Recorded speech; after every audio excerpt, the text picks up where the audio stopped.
Korosi, proses yang membuat besi-besi ini berkarat dan akhirnya rapuh. Yang tadinya kuat dan gagah menjadi lemah dan hancur. Sadar nggak sadar, korosi ada menyertai di kehidupan kita semua. Di satu sisi, besi-besi yang ada tetap kokoh. Di sisi yang lain, ada yang rapuh. Ternyata karena adanya pengecatan.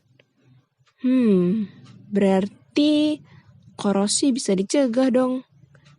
Tapi sebelum itu, korosi itu bisa terjadi karena apa sih sebenarnya? Mari kita bahas.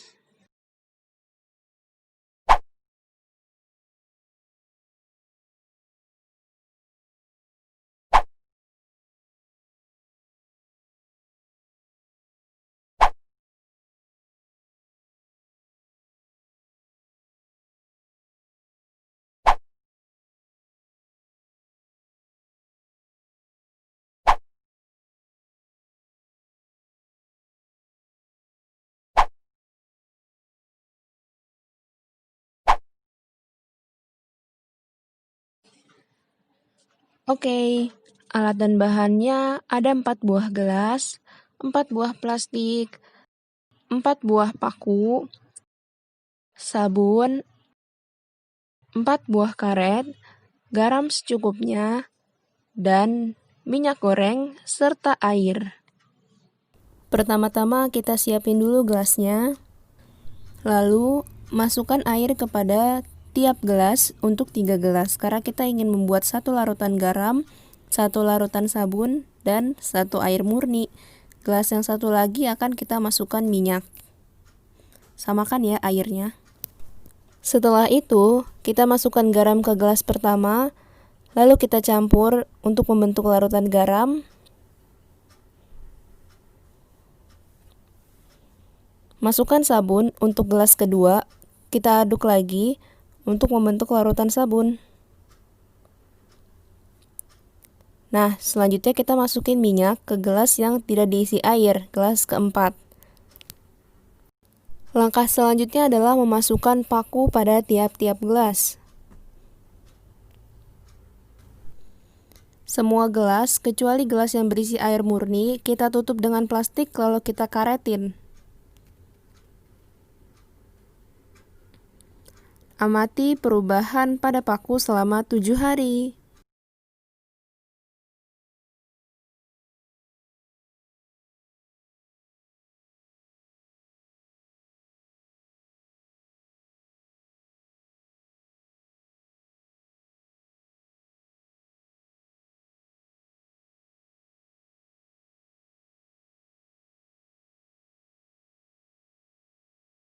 Gelas pertama berisi air murni menunjukkan hasil zat karat sangat banyak.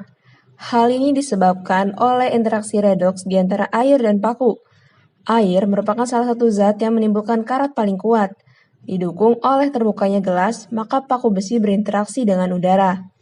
Paku mengalami oksidasi, menghasilkan ion Fe2+ yang nantinya akan berinteraksi lagi dengan O2 dan menghasilkan senyawa karat Fe2O3.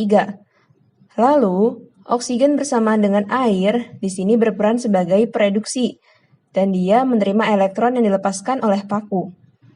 Gelas kedua berisi larutan garam dapur dan tertutup, hasil karat banyak.